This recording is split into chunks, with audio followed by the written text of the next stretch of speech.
ચાલતો હતો 34 35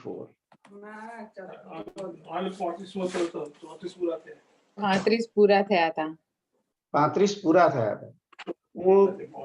હું કાઢું છું મારું શ્રીમદ ભગવદ ગીતા અને લેટ્સ સી વોટ હેપન.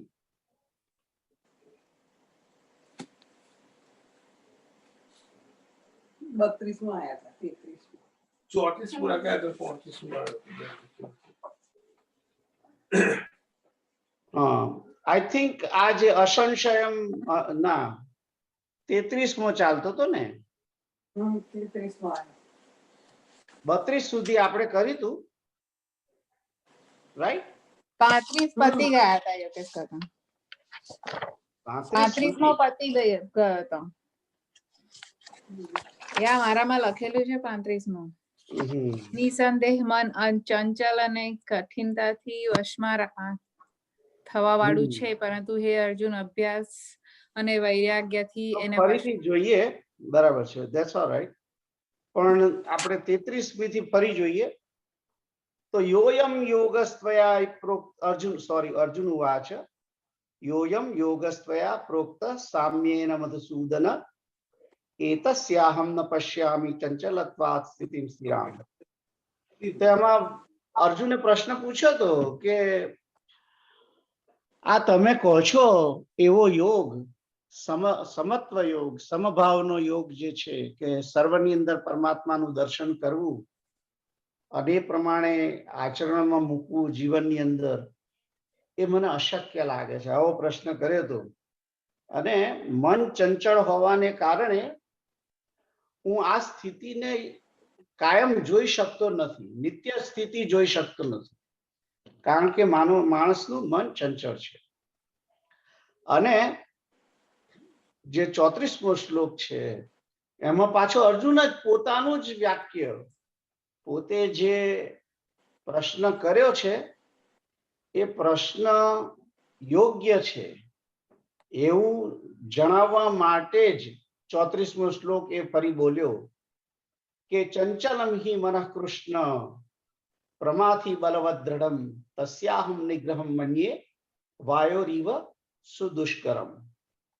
એમ કહેવા લાગ્યો કે હે કૃષ્ણ, આ મન બહુ ચંચળ છે અને પ્રમથન સ્વભાવ વાળું છે અને દ્રઢ છે, બળવાન છે, અને એટલે એને વશ કરવું એ વાયુને રોકવા જેવું અત્યંત દુષ્કર માનું છે. આવું કહ્યું છે, રાઈટ? અને વાત એની સાચી છે કે મન જે છે એ ખૂબ ચંચળ છે, એ ગમે ત્યાંથી ભાગી જાય, વાયુની જેવું છે મન.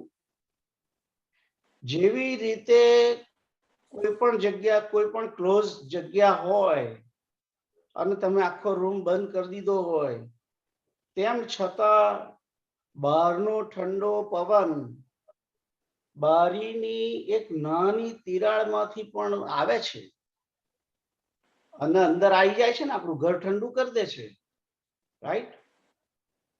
એટલા માટે કે વાયુ જે છે એ બહુ જ એમ કે પ્રસરણ વાળું છે, બહુ જ પાતળો હોવાને કારણે એ દરેક જગ્યાએ ફેલાઈ જાય છે અને એક જગ્યાએથી બીજી જગ્યાએ તરત એ પ્રસાર થઈ જાય છે.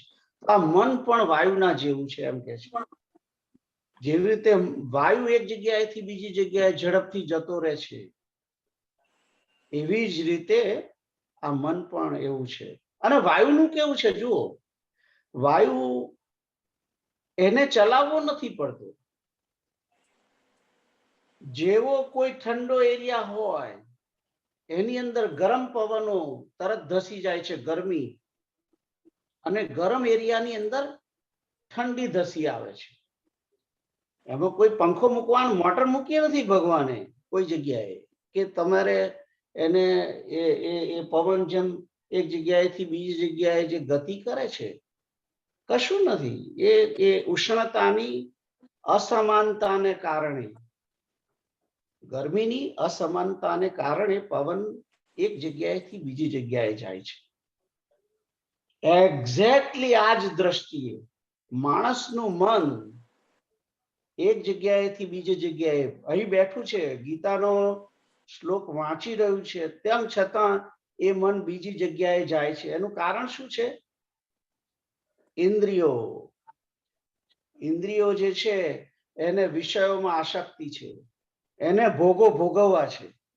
એટલા માટે એ મન જે છે એ જે જગ્યાએ હોય છે એ ત્યાં રહેતું નથી. રાઈટ? એટલે આ અર્જુન જે કહે છે કે મનને રોકવું, મનને એક જગ્યાએ સ્થિર કરવું, એ વાયુને રોકવા બરાબર છે.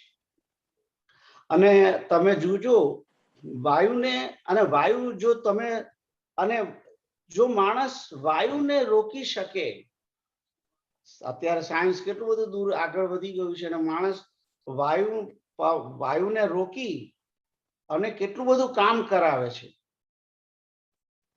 માણસ જો કોમ્પ્રેસ્ડ એર હોય, એક જગ્યાએ મોટા ટેન્કની અંદર ખૂબ કોમ્પ્રેસ્ડ એર ભરેલી હોય, એ કોમ્પ્રેસ્ડ એરથી વ્યક્તિ એ ગાડી ચલાવી શકે. એ ટાઈપની કારો હજુ આવી નથી, પણ ગાડી પણ ચલાવી શકે. તો કોમ્પ્રેસ્ડ એર, જેવી રીતે કોમ્પ્રેસ્ડ એર હોય અને એમાં એક જગ્યાએ છિદ્ર કે એક જગ્યાએ પાઇપ હોય, ત્યાંથી એ પાઇપ પ્રેશર સાથે અંદરથી વાયુને એક જગ્યાએથી બીજી જગ્યાએ લઈ જાય, તો એ ટર્બાઇનને ચલાવી શકે અને ઘણું ઘણું કરી શકે. જે આ પવન ચક્કીઓને જે ઇલેક્ટ્રિસિટી ઉત્પન્ન કરે છે, એ બધું એ બધા એ જ સિદ્ધાંતો છે. તો એનીવે, કહેવાનો મતલબ શું હતો કે જેવી રીતે કોમ્પ્રેસ્ડ વાયુ એક જગ્યાએથી એને છિદ્ર આપવામાં આવે અને એક જ જગ્યાએ થઈ એને બહાર જાય, તો એ ઘણું કાર્ય કરી શકે છે. જેવી રીતે સ્ટીમ એન્જિનની અંદર શું સિદ્ધાંત શું છે? સ્ટીમ એન્જિનની અંદર પિસ્ટન જે આગો પાછો થાય છે, એની અંદર મૂળ અને ગાડી ચાલે છે ને, રેલવે ગાડી, જે જૂની રેલવે ગાડીઓ હતી સ્ટીમ એન્જિનથી ચાલતી. તો એ જ રીતે જો માણસ પોતાના મનને રોકી શકે અને પોતાના મનને પરમાત્માની તરફ લગાવે, બીજી બધી જ જગ્યાએથી એ બંધ કરી દે, ઇન્દ્રિયોના તમામ દરવાજા બંધ કરી અને પોતાના મનને જો એ કેવલ અને કેવલ પરમાત્મા તરફ એ જવા દે, તો વ્યક્તિ પોતે પરમાત્માનું દર્શન પોતાની અંદર જ કરી શકે છે. આ વસ્તુ નક્કી છે. તો મનને રોકવું, અને શાસ્ત્રોની અંદર શું કહ્યું છે? મને એવા મનુષ્યાણામ બંધનમ કારણમ. આ મનુષ્યને મોક્ષ અને બંધનનું કારણ મન જ છે. મનને કારણે જ આ વ્યક્તિ જે છે એ પોતાની જાતને બંધનમાં નાખી દે છે અને પોતાની જાતને એ મુક્ત પણ કરી શકે છે. એટલે મન જે છે ઘણો બહુ મોટો ભાગ ભજવે છે.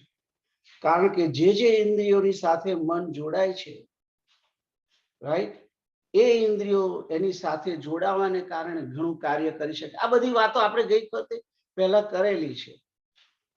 એટલે અહીં પ્રશ્ન જે અર્જુન કરે છે કે આ મનને રોકવું, મન ઘણું ચંચલ છે અને એને એક જ જગ્યાએ પરમાત્માની અંદર રોકી રાખવું, એ વાયુને રોકવા બરાબર છે.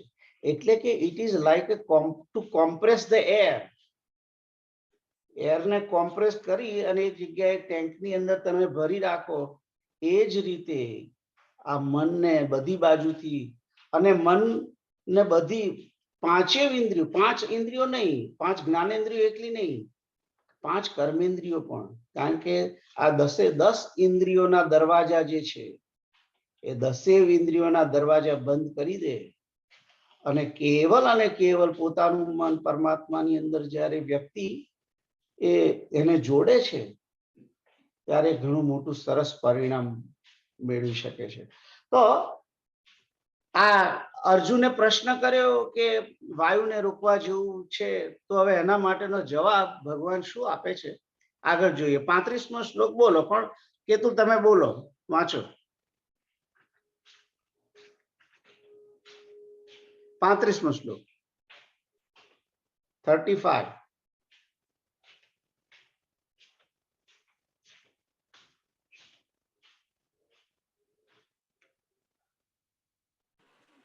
શ્રી ભગવાન ઉવાચ અસંશયમ મહાબાહો મનો દુર્નિગ્રહમ ચલમ અભ્યાસેન તુ કૌંતેય વૈરાગ્યેણ ચ ગૃહ્યતે. હા, તો આ શ્લોક છે આવી રીતે વાંચવાનો છે. અસંશયમ મહાબાહો મનો દુર્નિગ્રહમ ચલમ અભ્યાસેન તુ કૌંતેય વૈરાગ્યેન ચ ગૃહ્યતે. હવે જુઓ, આની અંદર તો બધા શ્લોકો, આ બધા શબ્દો છે એ સંધિ છૂટી પાડવાની જરૂર નથી, બધા ક્લિયર શ્લોક છે. ભગવાન બોલ્યા, શું કે છે? અસંશયમ. પહેલું તો એગ્રીમેન્ટ થઈ ગયા. ભગવાન અર્જુનની સાથે આર્ગ્યુમેન્ટ નથી કરતા. વાત તારી સાચી છે, અસંશય. તું કહો છે એ ચોક્કસ વસ્તુ નક્કી છે. હે મહાબાહો, મનો દુર્નિગ્રહમ ચલમ. આ મન જે છે એ ચંચળ છે. ચલમ જે શબ્દ છે એનો અર્થ અહીં આગળ ચંચળ કહેલો છે, કે જે ચાલવા વાળું છે, નિત્ય ચાલવા વાળું છે.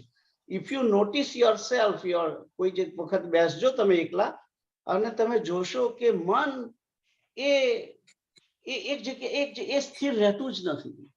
એ કન્ટિન્યુઅસ એક જગ્યાએથી બીજી જગ્યાએ, જેવી રીતે વાંદરો એક જગ્યાએ પોતાની જાતને બેઠેલો રાખી શકતો નથી, એક ડાળ પરથી બીજી ડાળ પર, બીજી ડાળ પરથી ત્રીજી ડાળ પર, ઘણીવાર નીચે આવશે, ઘણીવાર ઉપર જશે, છાપરા પર જશે.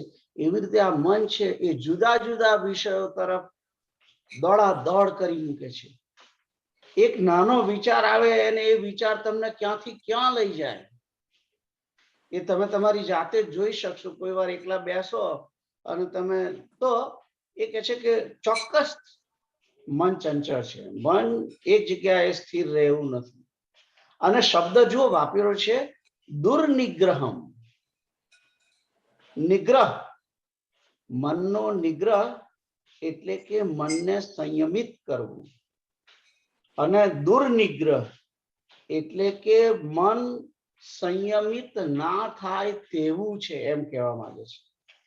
એટલે દુર્નિગ્રહમ શબ્દથી એમ કહેવા માંગે છે કે આ મન જે છે એ એમ ઇઝીલી સંયમિત થાય એવું નથી, કંટ્રોલમાં આવે એવું નથી.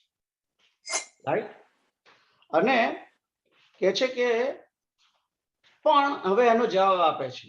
પહેલી લીટીમાં એ કહે છે કે તારી વાત સાચી છે, પણ હવે એનો જવાબ આપે છે અભ્યાસેન તુ કૌંતેય વૈરાગ્યેણ ચ ગૃહ્યતે. અહીંયા આગળ એક કૃષ્ણની એક વાત કરવાની જે પોતાની ટેકનિક છે એનું અહીંયા આગળ ભાન થાય છે. કૃષ્ણએ અર્જુનના પ્રશ્નનો ક્યારેય ઓપોઝ ના કર્યો. જુઓ, તરત જ પહેલી લીટીમાં એમણે કહી દીધું કે હું તારી સાથે સંમત છું કે મન ચંચળ છે, મન કંટ્રોલ થાય એવું નથી. અને પછી કહ્યું પણ એમ કરીને વાત કરે છે. એટલે કોઈની સાથે જ્યારે માણસ પોતાની વાત સમજાવવી હોય ત્યારે કેવી રીતે વાત કરવી અને પોતાનો જે એક પોઈન્ટ છે એ સામેવાળાના મનની અંદર કેવી રીતે એને એગ્રી કરાવવું, એની અંદર એક રીતે ટેકનિક એક રીતે બતાવી છે. સામેવાળાની જોડે પહેલા તો એગ્રી થઈ જાવ તમે, કારણ કે તમે જ્યાં સુધી સામેવાળાના પોઈન્ટને સમજશો નહીં, એનો જે અભિગમ છે પોતાનો એને સમજશો નહીં, ત્યાં સુધી એના પ્રશ્નને તમે સાચી રીતે ન્યાય નહીં આપી શકો. હું મારી ટેપ રેકોર્ડર તમારા ટેપ રેકોર્ડરમાં વગાડવા પ્રયત્ન કરું, નથી વાગવાની સાહેબ. મારે તમારી કેસેટ મારા ટેપ રેકોર્ડરમાં વગાડવી પડશે, તો જ તમને સાંભળવાનું મન થશે. કારણ કે તમને મોહમ્મદ રફીના ગીત ગમે છે અને હું તલત મહેમૂદની વાતો કર્યા કરું, એ થવાનું નથી. એટલે માણસે સમજાવવું હોય તો કે હા વાત તારી સાચી, મોહમ્મદ રફીના ગાયનો ઘણા સારા છે, પણ તમને ખબર છે કે આ 1975 કે 73 ની અંદર ફલાણી ફિલ્મ આવી હતી, એમાં તલત મુહૂર્તે આ ગાયન બહુ સરસ ગયું છે એમ કરી અને પોતાના ઇન્ટરેસ્ટ તરફ લઈ જવાની આ ટેકનિક હોય છે. માણસે આ પણ સમજવું પડશે જોડે જોડે કે પોતાની વાત સામેવાળાને કેવી રીતે સમજાવવી. રાઈટ?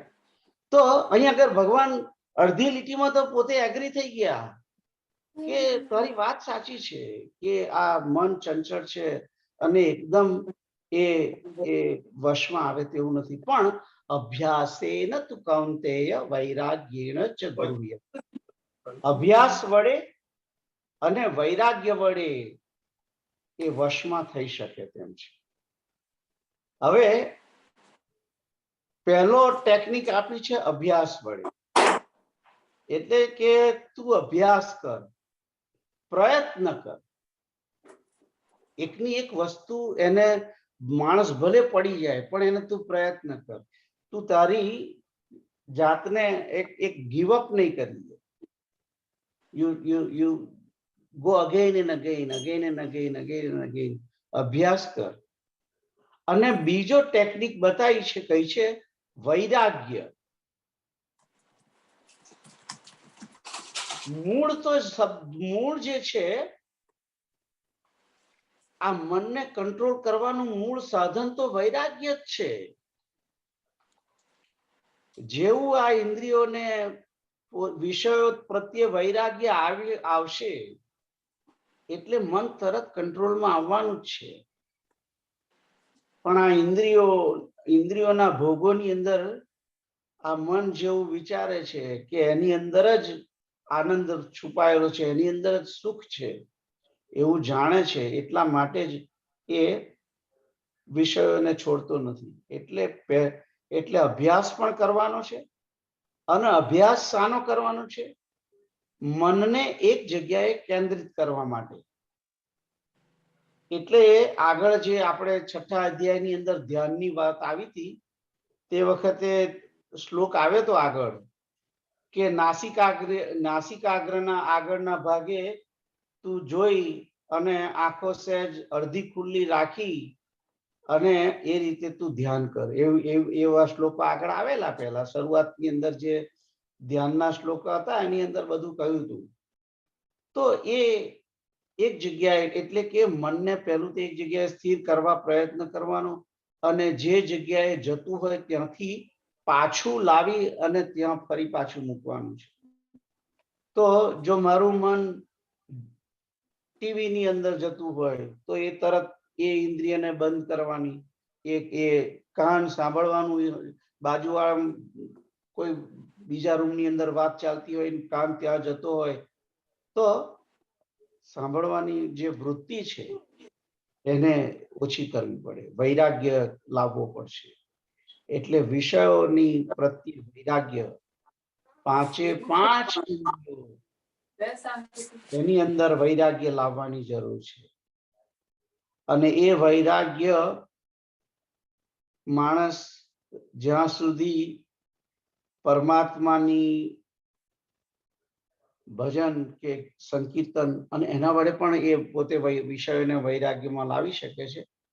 પણ આ ઇન્દ્રિયોના વિષયોની અંદર સુખ નથી એવું જાણવું અને એવી રીતે સમજવું અને સમજી અને મનને પરમાત્મા તરફ લઈ જવું. મેં તમને પહેલા એક વખત કહ્યું હતું કે આ ઇન્દ્રિયોના વિષયોની સાથેનું જે સુખ છે એ જડની સાથે જોડાવાનું સુખ છે. રાઈટ? એ પહેલા એક વખત મેં તમને બહુ સમય પર, કારણ કે ઇન્દ્રિયો પણ જડ છે, એ પણ માયાથી બનેલી છે. અને આ વિષયો જે છે, જે 5 મહાભૂતોથી શબ્દ, સ્પર્શ, રૂપ, રસ અને ગંધ, એને એ પણ જડ જ છે, કારણ કે 5 મહાભૂતો જડ છે. એટલે જળનો સંયોગ, એનું સુખ માણસ ભોગવે છે. એના કરતા એને જ્યારે જડ ચેતનનું અથવા ચેતનનું સુખ એ વધારે એમ કે અપીલિંગ છે, આવું જયારે માણસ સમજશે ત્યારે વિષયોથી વૈરાગ પામશે. તો આ વસ્તુ અભ્યાસ થોડા થોડા સમય પ્રમાણે, પહેલી વખત 5 મિનિટ માટે કરો, પછી 10 મિનિટ માટે કરો, એક વીક સુધી તમે પછી પહેલું એક પ્રયત્ન કરો, પછી એને બીજા 1 મહિના સુધી એના બીજો થોડો આગળ નિયમ લો. એ રીતે ધીમે ધીમે ધીમે ધીમે ધીમે ધીમે કરી અને મનને કેળવવાનું હોય છે. મનને કેળવવાનું હોય છે. એક મન કેળવાશે અભ્યાસ વડે અને વૈરાગ્ય વડે. તો આ મનને અભ્યાસ અને વૈરાગ્ય વડે કેળવવાનું છે અને જોવાનું છે કે જે પરમાત્મા આ સુખ આપે છે, આપણને આ બધી આ સગવડો આપે છે, એ પરમાત્મા સર્વત્ર સર્વદા એ દરેકની અંદર રહેલો છે. અને વિષયોને ભોગવવાથી માણસ કઈ એ આનંદ પામવાનો નથી. વિષયો એકચ્યુઅલી એને ભોગવે છે, એના શરીરને ખતમ કરી નાખે છે. એકદમ વધારે પડતા વિષયો એ મનુષ્યના જીવનને બરબાદ કરી નાખે છે. એટલે વિષયોને ભોગવવાના, એને વિવેક રાખીને ભોગવવાના, એને સંયમપૂર્વક અમુક જ સમય, અમુક જ ઋતુ, એ સમયે જ એનો ભોગ કરવાનો. અને એક જગ્યાએ તમે બિલીવ નહીં કરો, ભગવાન શંકરાચાર્ય તો એટલું સુધી કહ્યું કે આ અન્ન, પાંચેય પ્રકારના જે વિષયો છે એને ઔષધિની માફક લેવા. પાંચેય પ્રકારના વિષયોને કેવી રીતે લેવા? ઔષધિની માફક લેવા. સાધન પંચકની એક જે વાત છે, હું નેક્સ્ટ વીકે તમને સાધક પંચકના શ્લોકો બતાવીશ. એની અંદર કહ્યું છે કે ઔષધિની માફક લેવા. ઔષધિની માફક એટલે કેવી રીતે કે માણસને ભૂખ લાગે ત્યારે જ અંદર એ ભૂખનો જે તાપ છે, એ અગ્નિ છે, એને સંતોષવા માટે એટલો જ ખોરાક આપવો, એ ઔષધિની માફક કહેવાય.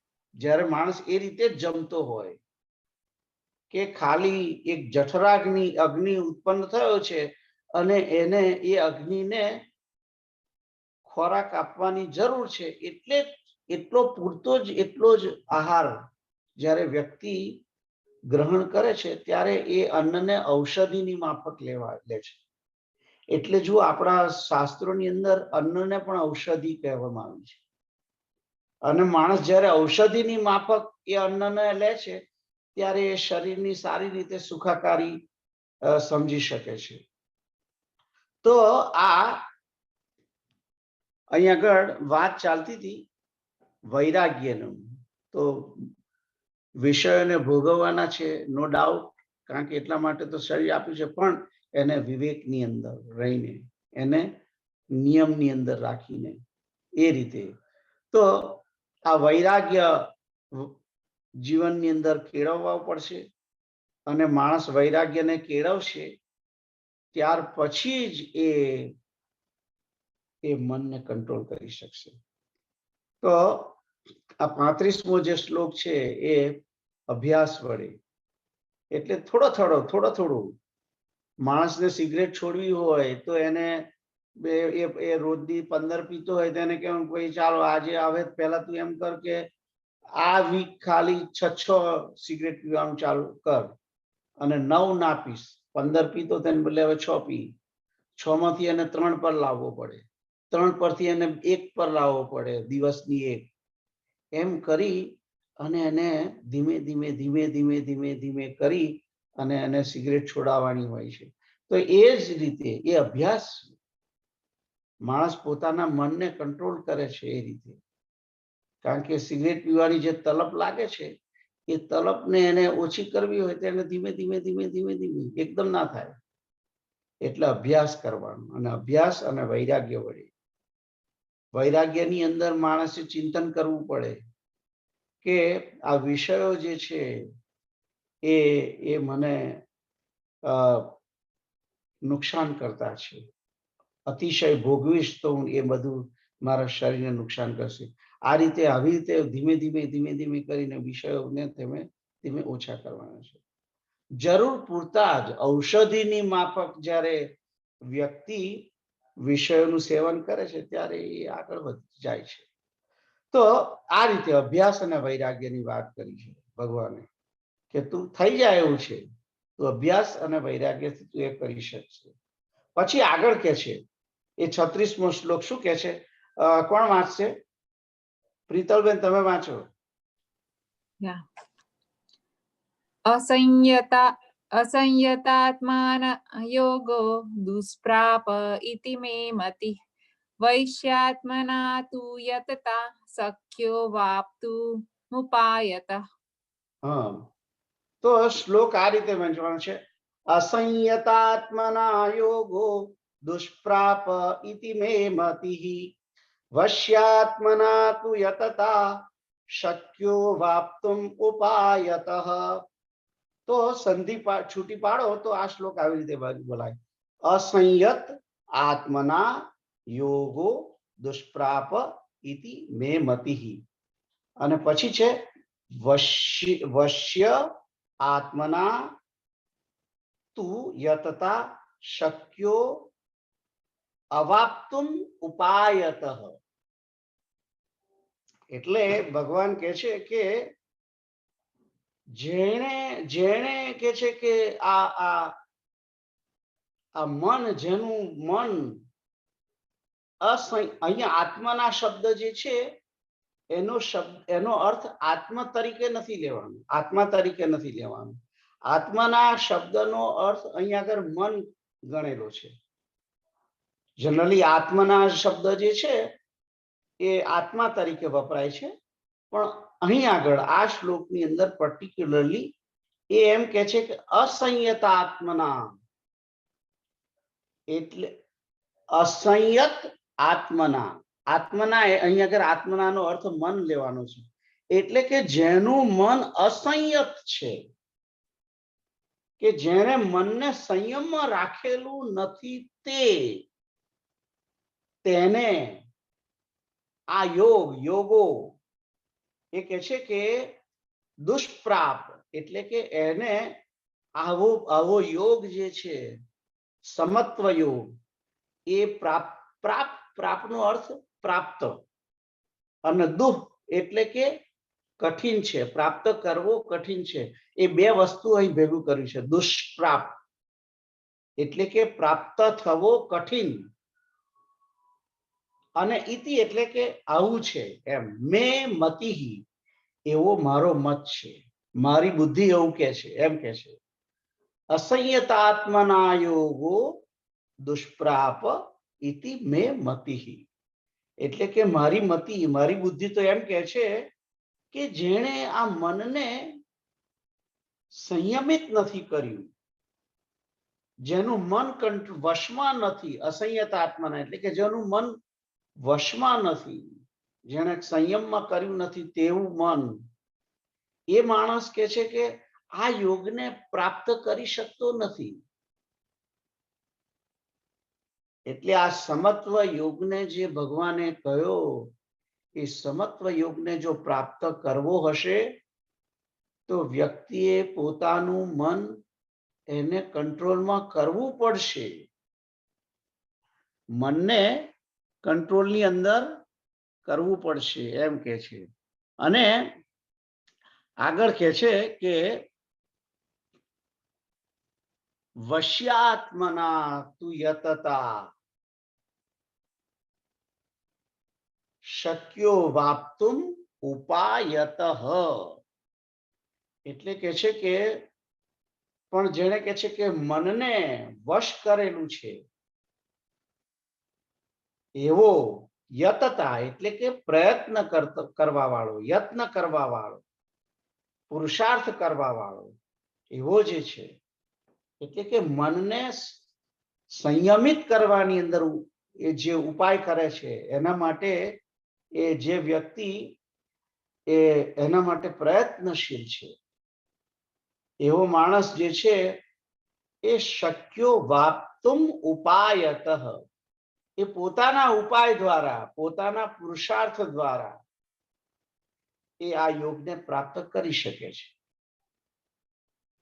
એટલે આ બીજા શ્લોકની અંદર એવું જ કહ્યું છે કે આ જે યોગ સમત્વ યોગ છે કે જેની અંદર સર્વત્ર પરમાત્માનું દર્શન કરવું અને એ રીતે વર્તવું, તો એ રીતે વર્તવાનું જે છે, કારણ કે જો માણસ પોતાનું મન જો કંટ્રોલમાં નહીં કરેલું હોય તો એ બીજાની અંદર પરમાત્માનું દર્શન નહીં કરી શકે. આપણે અહીં તો એવું નથી, પણ જનરલી પેલા ઇન્ડિયાની અંદર, ભારતની અંદર તો ફળિયાની અંદર આજુબાજુના છોકરાઓ આવે ઘરે અને તારે પેલી એની માં હોય એ બધાને જો ચોકલેટ આપતી હોય તો પોતાના છોકરાને 2 આપે ને બાજુવાળાનો આવ્યો હોય ને 1 આપે. રાઈટ? આવી રીતે વેરો માત્રો કરતા હોય છે ને, ઘણી જગ્યાએ એવું કરતા હોય છે. તો એ માણસ એટલા શા માટે કરે છે? કારણ કે એને પોતાનો જે છે એના પ્રત્યે મમતા છે અને એમ વિચારે છે કે મારો છે ને પેલો બીજાનો છે. એમ નથી સમજતો કે આની અંદર પણ કૃષ્ણ છે ને આની અંદર પણ કૃષ્ણ છે. આવું વિચારતો નથી. એટલે એ પોતે એ સમત્વ યોગની અંદર રહી શકતો નથી. તો આ સમત્વ યોગ ની અંદર માણસે રહેવું હશે તો એને એમ કે પોતાના મનને વશ કરેલું હોવું જોઈએ. ત્યાગ કરવાની જ્યાં સુધી માણસને ભાવના નહીં થાય ત્યાં સુધી એ સર્વત્ર સમત્વ નહીં જોવું. કારણ કે સર્વત્ર સમત્વ જોશો એટલે તમારે ત્યાગ કરવો જ પડશે. તમે 2 બાજુનું વાતાવરણ નહીં રાખી શકો કે હું આની અંદર રામ જોઉં છું ને આની અંદર રામ જોઉં છું, પણ કેરી આલવાની હોય ત્યારે આને કેરી આલું છું, આને નહીં આલતો. રાઈટ? એવું નહીં કરી શકાય. એટલે એના માટે મનને કેળવવું હોવું જ પડશે. અને એ તો જ બનશે કે જ્યારે માણસ વિષયોને નો ત્યાગ કરવા માટે, પોતાની ભાવતી વસ્તુઓનો પણ ત્યાગ કરવા માટે જ્યારે એ રેડી હશે તો જ એ કરી શકશે. એટલે ત્યાગ કરવો પડશે અને ત્યાગ માટે વૈરાગ્ય જરૂર છે. એક જગ્યાએ એક ભજન હતું, ત્યાગ ન ટકે વૈરાગ્ય વિના. આવું એક ભજન છે કે માણસનો ત્યાગ વૈરાગ્ય વગર ટકી નથી શકતું. અને આ વૈરાગ્ય એ ત્યાગ વગર ટકી નથી. ત્યાગ જે છે એ વૈરાગ્ય વગર ટકી નથી શકતો. અને ત્યાગ હશે તો જ માણસ સર્વત્ર પરમાત્માનું દર્શન. જો એટલા માટે ઈશોપનિષદ છે, ઈશાવાસ્ય ઉપનિષદ, એની અંદર શું શ્લોક આવ્યો? ઈશાવાસ્યમિદમ સર્વમ યત્કિંચત જગત્યામ જગત તેન ત્યક્તેન ભુંજીથા મા ગૃધ કસ્ય સ્વિદ્ધનમ. કે છે ઈશાવાસ્ય સર્વમિદમ, એટલે આ ઈશ્વર, આ પરમાત્મા, આ જે શ્રી હરિ છે એ સર્વની અંદર સર્વત્ર એ વસેલો છે. સમત્વની દ્રષ્ટિએ વસેલો છે, સમાન રૂપે સર્વત્ર છે. અને એ સર્વત્ર વસેલો છે એને સમજી અને એ પ્રમાણે જો ત્યારે અમલમાં મૂકવો હશે તો ત્યારે ત્યાગ કરવો પડશે. એ ત્યાગ એટલે ઈશોપનિષદના શ્લોકની અંદર એટલે કહ્યું કે તેન ત્યક્તેન ભુંજીથા, એટલે તું ત્યાગીને ભોગવવાની તને ના નથી, પણ તું પહેલો ત્યાગ કર અને પછી ભોગવ. એટલા માટે યજ્ઞ શિષ્ટાસીન સંતો મુચ્યંતે સર્વકિલ વિષય. આપણે પહેલા એક શ્લોક આવ્યો હતો કે તું યજ્ઞ કરી અને જે શેષ વધેલું છે એને તું ભોગવ, એને તું જમ. એટલે ત્યાગ કરી અને ભોગવવાનું છે. અને એ ત્યાગ એ વૈરાગ્ય વડે સંભવ છે. એટલે આ જે આખી જે થિયરી જે છે સમત્વ યોગની. અને એને સમત્વની યોગની અંદર જે ભગવાને કહ્યું કે અભ્યાસ અને વૈરાગ્ય વડે તું મનને કંટ્રોલ કરી શકીશ અને તો તું સર્વત્ર સમદર્શન કરી શકીશ. એનો બેઝ આ છે કે વૈરાગ્ય વડે માણસની અંદર ત્યાગ કરવાની વૃત્તિ આવશે અને ત્યાગ થશે અને પછી બીજાનો, જ્યારે માણસ બીજાનો ખ્યાલ કરશે અને પછી પોતાના ભોગો માટે વિચાર કરશે, ત્યારે એ ખરેખર સમત્વ યોગની અંદર જોડાયેલો કહેવાશે. ખ્યાલ આવ્યો તમને? ખ્યાલ આવે છે હું શું કહેવા માંગુ છું? સમત્વ યોગની અંદર માણસ ક્યારે જોડાયેલો કહેવાય?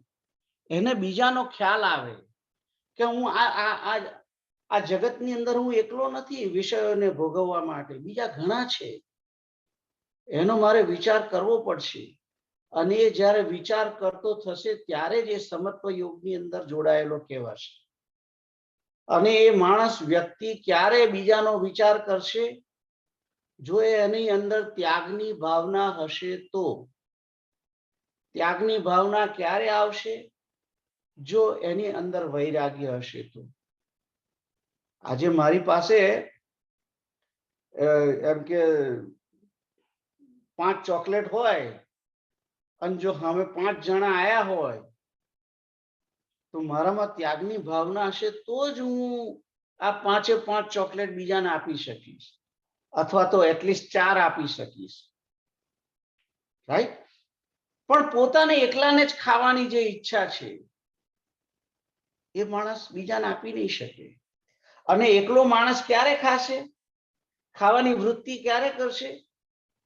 એની એકલો ખાવાની વૃત્તિ એટલા માટે કરે છે કારણ કે એને ભોગવવું છે.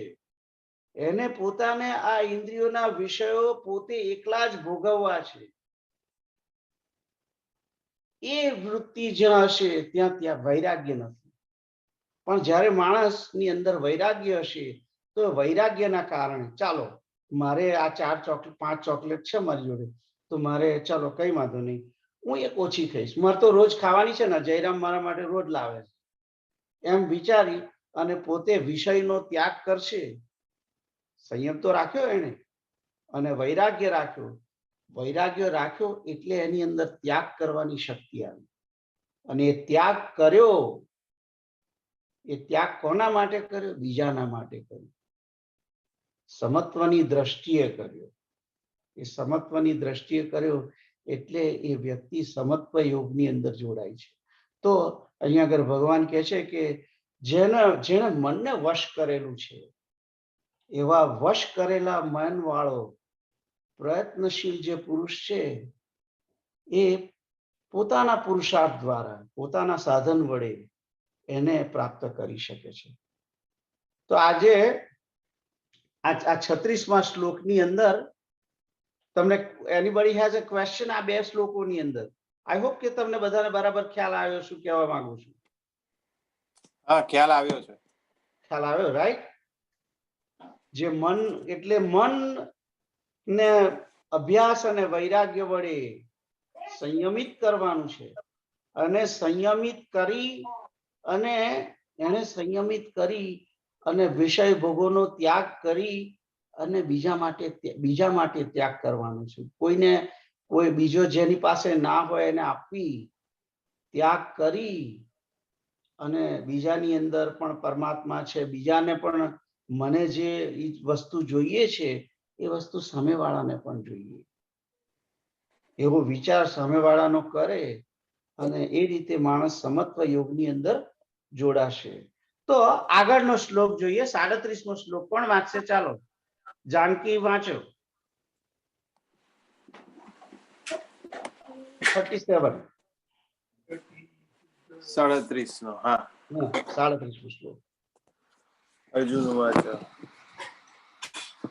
अर्जुन उवाच अयतिः श्रद्धयोपेतो योगाच्चलितमानसः अप्राप्य योगसंसिद्धिं कां गतिं कृष्ण गच्छति. હા, હવે અર્જુન ફરી પ્રશ્ન કરે છે કે એને થયું કે વાત ચાલો ભગવાન કહે છે કે આ રીતે મનને સંયમિત કરી અને સમત્વ યોગની અંદર જોડાવાનું છે, એ એને સ્વીકાર કરી લીધો. પણ જોડે જોડે હજુ સ્વીકાર કરતા કરતા બીવે છે, એટલે એ પૂછે છે. તો આ શ્લોક આ રીતે વાંચવાનો છે. અયતિ શ્રદ્ધયોપેતો યોગાત ચલિત માનસ અપ્રાપ્ય યોગ સંસિદ્ધિમ કામ ગતિમ કૃષ્ણ ગચ્છતિ. તો એને સંધિ છૂટી પાડીને બોલવું હોય અયતિ શ્રદ્ધયા અપેતો યોગાત ચલિત માનસ અપ્રાપ્ય યોગ સંસિદ્ધિમ કામ ગતિમ કૃષ્ણ ગચ્છતિ. તો કહે છે કે આ રીતે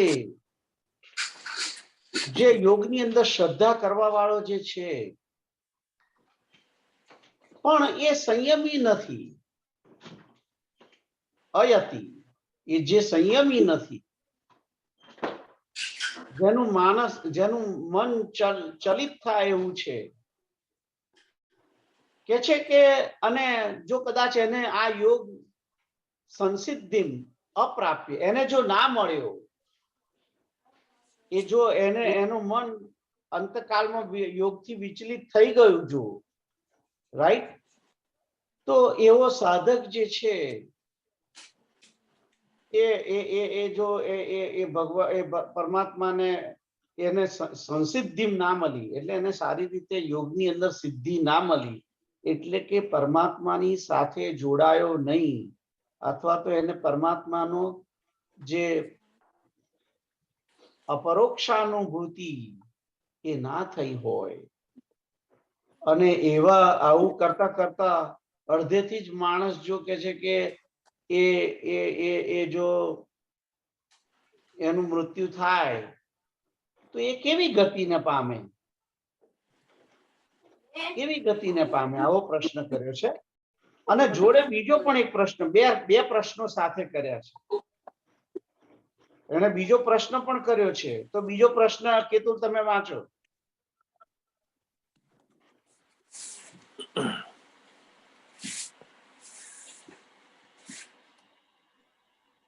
કચ્છિન્નો ભય વિભ્રષ્ટ છન્ના ભ્રમિવ નશ્યતિ અપ્રતિષ્ઠો મહાબાહો વિમૂઢો બ્રહ્મણઃ પથી. તો અહીં આગળ આ શ્લોક છે, આ રીતે વાંચવાનો. કચ્છિન્નો ભય વિભ્રષ્ટ છિન્ના ભ્રમિવ નશ્યતિ અપ્રતિષ્ઠો મહાબાહો વિમૂઢો બ્રહ્મણઃ પથી. મહાબાહો જે શબ્દ છે એ તો અર્જુન માટે કહેલો છે, અને કહે છે કે કચ્છિન્નો ભય વિભ્રષ્ટ છિન્ના ભ્રમિવ નશ્યતિ. કે છે કે એ વાદળોની માફક કે છે કે નષ્ટ તો નહીં થઈ જાય ને માણસ, એ માણસની અગતિ તો નહીં થાય ને, એમ કહેવા માંગે છે. એને એ અપ્રતિષ્ઠો, એની પ્રતિષ્ઠા એટલે કે એ ભટકતો તો નહીં થાય ને. પ્રતિષ્ઠાનો અર્થ આગળ સારી રીતે સ્થિત થવું. પરમાત્માની અંદર જો સ્થિત ના થયો તો બીજે કઈ ખોટી જગ્યાએ તો સ્થિત નહીં થઈ જાય ને, આવો પ્રશ્ન કરેલો છે. અને કે છે કે એનો નાશ તો નહીં થાય ને, એ ભ્રમિત થઈ અને એનો નાશ નહીં થાય ને. એટલે કે છે કે તમે આ બધું કરાવો છો, અમે કરીશું, પણ કે છે કે પછી જો એવું ના થાય, પછી અમને નુકસાન થાય. આપણે ઘણીવાર એવું થાય છે કે કોઈ વસ્તુ કરવા બેઠા હોય, કોઈ વસ્તુ કરવાની કહી હોય કે આ તમે આ રીતે જ કરશો તો આ રીતે થશે ને આ રીતે થશે, તો આમ તમને આ સિદ્ધિ મળશે. પણ જો એને બરાબર ફોલો ના કરે તો એની બેડ ઇફેક્ટ નહીં થાય ને, આવો પ્રશ્ન મુખ્ય છે. કે છે કે ભગવાનની પ્રાપ્તિના માર્ગની અંદર કે છે કે કદાચ મોહિત બીજા એમ કે વિષયોની અંદર પાછો મોહિત થઈ જાય, અને કે છે કે જો એ માર્ગમાં ભ્રષ્ટ થઈ ગયો હશે ભય કારણ, ભયના કારણે ભ્રષ્ટ થયો હશે. જો પોતે સિન્સિયરલી કરવા તો માંગે છે, પણ તેમ છતાં પણ એ માર્ગથી ચલિત થઈ ગયો હોય તો પછી એનું નુકસાન તો નહીં થાય ને, આવો પ્રશ્ન કરે છે. અને ત્રીજો પ્રશ્ન, ત્રીજી જે એના પછીની જે લાઈન છે 39, એમાં કહે છે કે એતન મે સંશયમ કૃષ્ણ ચેતુર્મ અર્હસ્ય શેષતઃ તદન્ય સંશયસ્યાસ્ય છેત્તાન યુપપદ્યતે. એટલે કે છે કે મારા આ સંશયને સારી રીતે, સંશય અસ્ય એટલે આ સંશયને છેત્તા એટલે કે એનું છેદન કરવા વાળા, ત્વત અન્ય ન તમારા સિવાય બીજો કોઈ નહીં, યુપપદ્યતે મને કોઈ બીજું મળવાનું નથી. બીજી લાઈન ની આ વાત કરું છું. અને પહેલી લાઈન ની અંદર શું કે છે? એતન મે એટલે મારા સંશયને હે કૃષ્ણ છેતુમ અર્હસ્ય અશેષતઃ, છેતુમ અર્હ અસ્ય શેષતઃ એટલે કે એને સારી રીતે, પૂરેપૂરી રીતે મારા સંશયનું નિવારણ કરવા માટે તમે જ એક યોગ્ય માણસ છો. એટલે અહીં આગળ ભગવાનને એક રીતે પોતે એમ કે છે કે તમારા સિવાય મારું કોણ છે. એક રીતની શરણાગતિ, એક રીતનો એક ભાવ પરમાત્મા પ્રત્યે અહીં આગળ અર્જુને પ્રગટ કર્યો છે. તો મૂળ આ ત્રણેય શ્લોક જે છે એ સાથે મેં લીધા, એનું કારણ એ છે, 36મો શ્લોક બતાવજો. સોરી 37મો શ્લોક, 37મો શ્લોક, હા બરાબર છે, બસ ધેટ્સ ઇટ. તો અર્જુન જે પ્રશ્ન પૂછે છે એ પ્રશ્ન એ 3 શ્લોકની અંદર પ્રશ્ન છે, એટલા માટે આ ત્રણેય શ્લોક સાથે લીધા છે. તો પહેલા શ્લોકની અંદર એમ કે છે કે જેને અશ્રદ્ધા માણસ કરવા માંગે છે પણ એને શ્રદ્ધા નથી અને મનનો સંયમ પણ બરાબર કરી નથી શકતો, અને કે છે કે વિચલિત થઈ જાય, કરતા કરતે પ્રયત્ન કરે છે, પણ આ સમત્વ યોગનું પાલન કરતા કરતા એ કદાચ પોતાના અંદર સંયમ ના રાખી શકવાને કારણે એ પહેલા એને પરમાત્માની પ્રાપ્તિ કર્યા પહેલા જો માણસ એ જો પોતે જતો રહે આ દુનિયા છોડીને, એનો આત્મા એનો અંતકાળ થઈ જાય, તો કે છે કે એનું કે છે કે એની શી ગતિ થાય છે એ પૂછે છે પહેલા પ્રશ્નની અંદર, કે એની શી ગતિ થશે. અને પછી બીજા પ્રશ્નની અંદર પૂછે કે એની આડ એનો અકાજ તો નહીં થાય ને, એનો નાશ તો નહીં થાય ને, એને ભગવાનની પ્રાપ્તિનો જે આ માર્ગ એને લીધો છે એની અંદર એ જે વિભ્રષ્ટ થયેલો છે એ પછી ભૂલો તો નહીં પડે ને, એને કોઈ પ્રોબ્લેમ નહીં થાય ને, આવા પ્રશ્નો કર્યા છે. તો 38મો શ્લોક છે એની અંદર એ જ છે. 38 બતાવજો તમે. તો કચ્છિનનો ભય વિભ્રષ્ટ કે છે કે એ નષ્ટ તો નહીં થઈ ગયા, એને કોઈ નુકસાન તો નહીં થાય ને. તમે જ આ પ્રશ્નને ઉકેલે એવા છો, સારી રીતે અમારા આ પ્રશ્નનું નિવારણ કરે એવા છો, તમારા સિવાય બીજો કોઈ મને મળે એવો નથી. એટલે અહીં આગળ અર્જુન સિરિયસલી આ ક્વેશ્ચન ભગવાનની સમક્ષ રજૂ કરે છે. અને ભગવાન શું એને, તો આ પ્રશ્નનો જવાબ, પ્રશ્ન તો તમને બધાને ખબર પડી, રાઈટ સીતારામ? હા.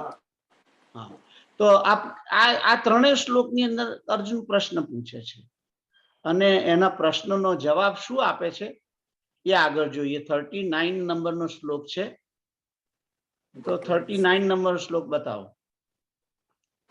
ના 40 નંબરનો, સોરી 40 નંબરનો શ્લોક. આ બસ 40 એકલો જ કરવો છે આજે, જોઈએ આગળ થાય છે કે નહીં. તો કોણ વાંચશે? કિરીટંકર છે? ના, કિરીટ અંકલ નથી, પ્રીતલ વાંચે છે. તો પ્રીતલ વાંચો, તમે વાંચો.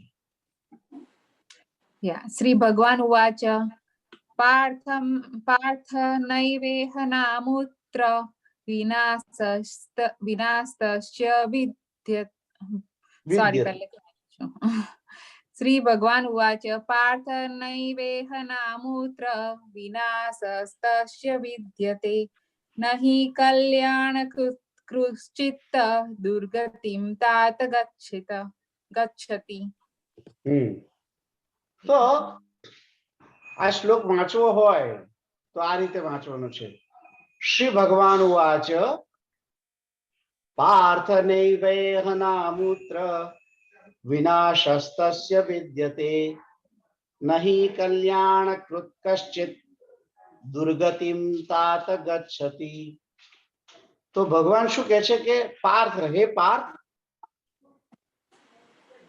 નૈવેહ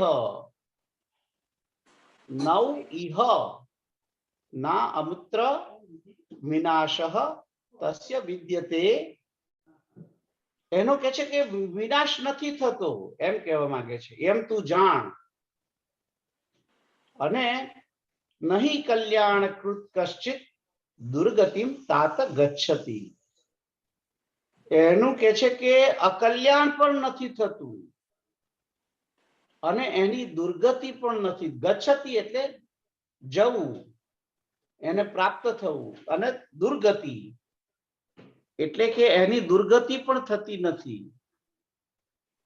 અને ક્યારેય, કશ્ચિત લખ્યું છે જુઓ, નહીં કલ્યાણ કૃત કશ્ચિત, જેણે કલ્યાણ કરનારો છે, જે પરમાત્માને પ્રાપ્ત કરવા માટે નીકળેલો છે, રાઈટ, જેનો એમ કે પોતાનો જે એક એક પોતાનું શું કહેવાય એને, મનનો એક નિશ્ચય છે, નિર્ણય કર્યો છે કે મારે પરમાત્માની ના માર્ગ તરફ ગતિ કરવી છે, સમત્વ યોગની અંદર મારે જોડાવું છે. આવો જેણે નિર્ણય કર્યો છે, જે કલ્યાણના પથ તરફ ગતિ કરી રહ્યો છે, એનો ક્યારેય નાશ થતો નથી. આવું આશ્વાસન ભગવાન આપે છે. તો જે અર્જુનનો જે પહેલો પ્રશ્ન હતો કે આ સમત્વ યોગની અંદર જનારો જે વ્યક્તિ છે, એનો નાશ તો નથી થવાનો ને, એનું કઈ અકાજ નહીં થાય ને, એ નાશ નહીં પામે ને. એનો જવાબ અહીં આપ્યો કે ના ના ના અર્જુન, એવું થવાનું નથી. એનો કે છે કે આ લોકમાં નાશ નહીં થાય અને પરલોકમાં પણ નાશ નહીં થાય. એનો નાશ નહીં થાય અને એ ક્યારેય કોઈ દુર્ગતિને પ્રાપ્ત નહીં થાય. એટલે આ જે 40 નંબરનો જે શ્લોક છે, એની અંદર ભગવાને જે 37 નંબરના શ્લોકનો જવાબ છે એ 40 નંબરની અંદર આપ્યો છે કે એનો નાશ નહીં થાય ને, એની દુર્ગત જે 40 નંબર 37 નંબરના શ્લોકની અંદર જે અર્જુને સંશય કરેલો કે એનો વિનાશ નહીં થાય ને, એનો અહીંયા આગળ જવાબ આપ્યો કે ના ના ના, એવું નથી અર્જુન. જે પરમાત્માની તરફ પ્રગતિ કરવા માંગે છે, જે પોતાનું કલ્યાણ ઈચ્છી રહેલો છે, અને એના માટે જેણે પોતે એ તરફ જેણે પ્રગતિ કરવાનું શરૂ કર્યું છે, એનો ક્યારેય વિનાશ થવાનો નથી. એ ક્યારેય દુર્ગતિને પામશે નહીં. આવું આશ્વાસન ભગવાન પોતે આ 40 નંબરના શ્લોકની અંદર આપે છે. I hope you guys understand, right? તો તમને ખ્યાલ આવ્યો છે, રાઈટ? હા, બહુ સિમ્પલ શ્લોક છે. આનો જવાબ જે છે આપ્યો ભગવાને.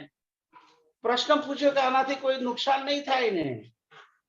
જે 38મા શ્લોકની અંદર જે પ્રશ્ન કરેલો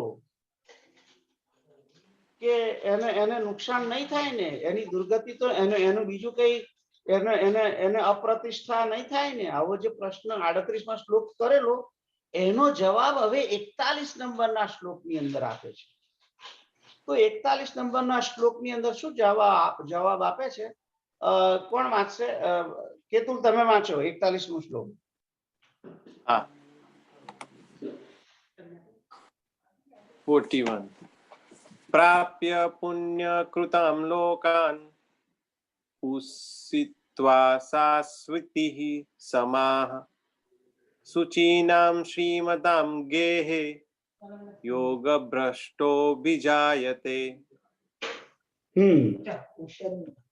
તો કે છે કે હવે જે એને પ્રશ્ન કર્યો તો કે એનું કઈક અકાજ તો નહીં થાય ને, એને નુકસાન તો નહીં થાય ને, એવો જે પ્રશ્ન 38મા શ્લોકમાં કરેલો એનો જવાબ આપ્યો. કે છે જવાબ શું આપ્યો? પ્રાપ્ય પુણ્યકૃતામ લોકાનુ ઉષિત્વા શાશ્વતીઃ સમાહ શુચીનામ શ્રીમતામ ગેહે યોગ ભ્રષ્ટો વિજાયતે. તો કે છે કે આવી રીતે જે યોગ ભ્રષ્ટ થયેલો જે છે, એ યોગ ભ્રષ્ટ થયેલો જે વ્યક્તિ છે એ પુરુષ ક્યાં જાય છે? પ્રાપ્ય પુણ્યકૃતામ લોકાન, એટલે કે જે પુણ્ય કરનારા જે લોકો જે ગતિને પામે છે એવા લોકોને એવા લોકની અંદર એ જાય છે. એ યોગ ભ્રષ્ટ પુરુષ જે છે એ પુણ્ય કરનારા જે લોકોમાં જાય છે. કોઈ સ્વર્ગમાં જાય, કોઈ સત્યલોકની અંદર જાય, કોઈ સાકેત લોકની અંદર જાય, રાઈટ? કોઈ મહાલોકમાં જાય, કોઈ જનલોકમાં જાય, કોઈ તપોલોકમાં જાય. આ બધા પુણ્ય લોકો છે. પૃથ્વી લોકથી ઉપર મહ, તપ, જન, સત્ય, આ જે બધા લોકો છે એ બધા પુણ્યવાનના લોકો છે. અને આ ભગવાન એમ કે છે કે આવો જે યોગ ભ્રષ્ટ છે એ પુણ્ય લોકોને પામે છે. અને પછી કે છે કે શાશ્વતી સમા, અને કે છે કે ત્યાં ઘણા સમય સુધી રોકાય છે, પોતાના પુણ્યને ભોગવે છે, અને જ્યારે પાછો આવે છે ત્યારે ક્યાં જન્મે છે? પૃથ્વી ઉપર. શુચિનામ શ્રીમતામ ગેહે. શુચિનામ એટલે કે પવિત્ર લોકોના ઘરમાં જન્મે છે એ વ્યક્તિ. અને પવિત્ર લોકોના ઘરમાં જન્મી અને પાછો એક એવો હોય છે શ્રીમતામ ગેહે. એ શ્રીમંત હોય છે, એ પૈસા વાળો હોય છે, એવા ઘરમાં જન્મે છે. એ એવા વ્યક્તિના ઘરમાં જન્મે કે છે કે જ્યાં તેને એ પુણ્ય લોકો, પુણ્યવાન પુરુષ, શુચિનામ પવિત્ર થયેલા લોકો. એટલે જોવાનું કે આપણા વડીલો, આપણા પિતૃઓ એ જો પવિત્ર હોય તો પોતાની જાતને ધન્ય સમજજો કે આપણા બાપ દાદા એ પવિત્ર હતા અને એમના ઘરમાં મેં જન્મ લીધો છે ને હું શ્રીમંત છું, એટલે કે હું યોગ ભ્રષ્ટ જન્મ વાળો છું અને હું મારો જન્મ છે એ વ્યર્થ ના જવા દઉં. આ વસ્તુ સમજવાની છે. કારણ કે ભગવાને આ 41મા શ્લોકની અંદર કહ્યું કે યોગ ભ્રષ્ટ થયેલો જે પુરુષ છે એનો ક્યારેય દુર્ગતિ થવાની નથી. એ પુણ્ય લોકોમાં જશે, ત્યાં પોતાનો જે ભોગો ભોગવવાના છે સારી રીતે શાશ્વતી સમાજ સુધી રહેશે અને પછી પવિત્ર લોકોના ઘરમાં જન્મ પામશે. એને એવું વાતાવરણ મળશે કે આજુબાજુ એના દાદા, એના બાપા એ ધાર્મિક હોય, એ ઘણું પુણ્ય કમાતા હોય, ભગવાનના ભક્ત હોય, એવા લોકોના ઘરની અંદર જન્મે છે. અને ત્યાં એ વ્યક્તિ એ શ્રીમંત હોય છે. તો ભગવાન આ 41મા શ્લોકની અંદર કહે છે કે આ યોગ ભ્રષ્ટ થયેલો જે વ્યક્તિ છે એને આવું વાતાવરણ મળે છે. એ ભગવાન પોતે એને એવું એન્વાયરમેન્ટ આપે છે કે જ્યાં એ પોતે એવી જગ્યાએ જન્મે છે કે જ્યાં એને જે કોઈ માણસ જ્યારે છોડવો રોપે કોઈ જગ્યાએ, અને આજે મેં કોઈ આંબાનો ગોટલો રોપ્યો અને આવડો 1 ફૂટ જેટલો છોડવો થયો અને છોડવો લાવી અને હું મારા બાગની અંદર રોપું અને પછી રોપ્યા પછી એનું જો પોષણ નહીં થાય તો એ છોડવો મરી જવાનો છે, રાઈટ? એ રીતે ભગવાન કહે છે કે એ જે યોગ ભ્રષ્ટ થયેલો જે નાનો છોડવો ઉત્પન્ન થયેલો જે જીવ છે, એ જીવનું સારી રીતે પોષણ થાય અને પેલો છોડવો મોટો થઈને આંબો બને. એવી એને એ આંબો ક્યારે બને કે જ્યારે એને ફરી બીજી જગ્યાએ જ્યાં રોપ્યો છે ત્યાં એને સારું પોષણ મળે, તો એ મોટું વટવૃક્ષ થઈ અને એ પછી કેરીઓ આપશે. નહીં તો જો એને પાણી ના મળે એવું જગ્યા હોય, ખૂબ તાપ પડતો હોય, તો એ છોડવો મરી જવાનો.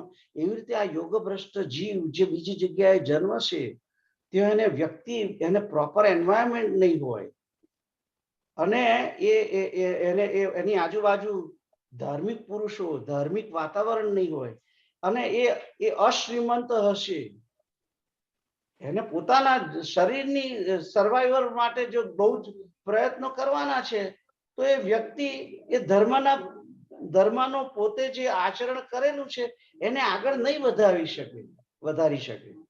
એ પોતે આગળ એની અંદર પ્રગતિ નહીં કરી શકે. એટલા માટે આ 41મા શ્લોકની અંદર આ રીતે કહેલું છે. તો આઈ હોપ તમને બધાને ખ્યાલ આવે છે, રાઈટ? પ્રશ્નનો જે જવાબ આપ્યો મને તમને બધાને ખ્યાલ આવ્યો? હા.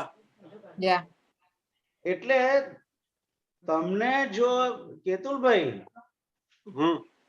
તમને ખબર એમ લાગતું હોય કે તમારું કુટુંબ બહુ ધાર્મિક હતું, ત્યાં મારો જન્મ થયો અને મને ભગવાને એવા સંજોગો આપ્યા કે ઇન્ડિયાના વાતાવરણમાંથી અમેરિકા મને મોકલ્યો, હે ભગવાનની કૃપા છે.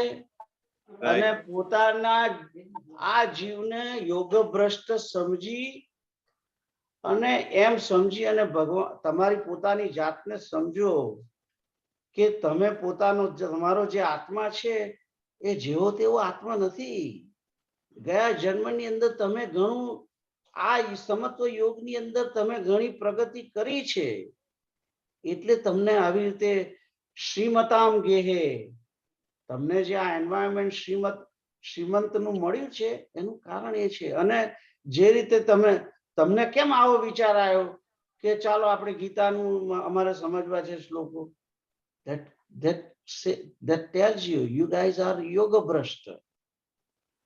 રાઈટ. અને તમને એવું વાતાવરણ મળી જાય, તમને એવી જગ્યાએ જ તમારી મિત્રતા થાય, તમને ભગવાન એવી જગ્યાએ તમારો સત્સંગ કરાવે, કુસંગ ના થાય. તમને કુસંગની અંદર તમે ના જતા રહો. આપણે પોતાની જાતને સમજો. તમે નાનાડદની અંદર ગોસાઈ ફરિયાની અંદર તમે કેવા એન્વાયરમેન્ટમાં હતા, ક્યાં હતા, તમે ક્યાંથી નીકળ્યા, ક્યાં આયા, રાઈટ? આ બધું કેમનું થયું? એમનું થઈ ગયું? એમનું નથી થયું. પરમાત્માએ તમને ઉઠાયા છે, ત્યાંથી ઉંચકીને અહીં મૂક્યા છે. વાતાવરણ એવું મૂક્યું કે કુસંગમાંથી તમને બચાવી સારા વાતાવરણમાં મૂક્યા કે જ્યાં તમને આવી જગ્યાએ તમને કુસંગ ના થાય.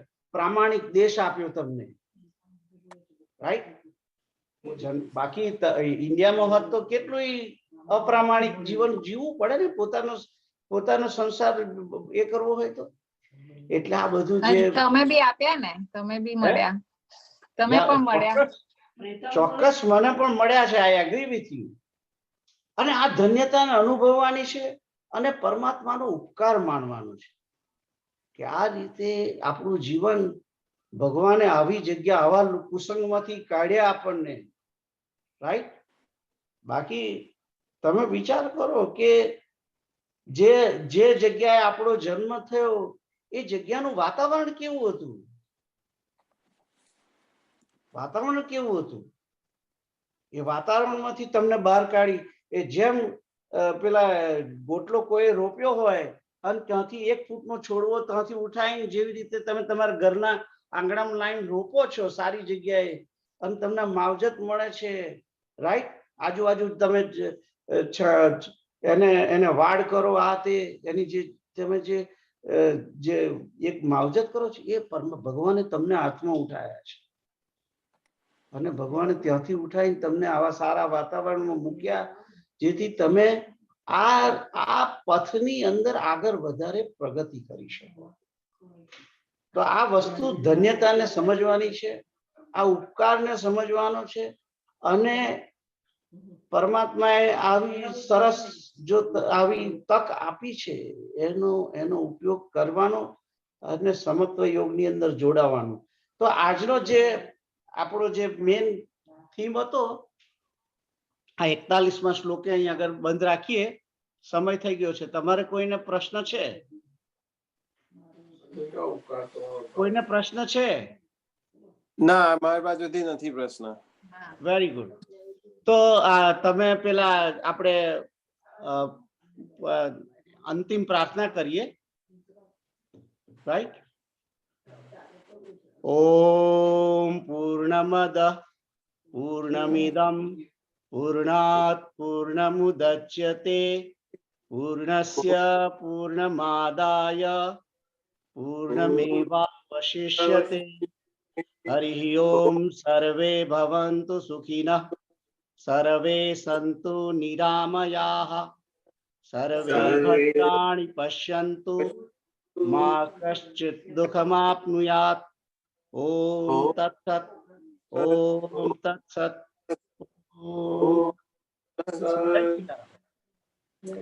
જય શ્રી રામ. બાય.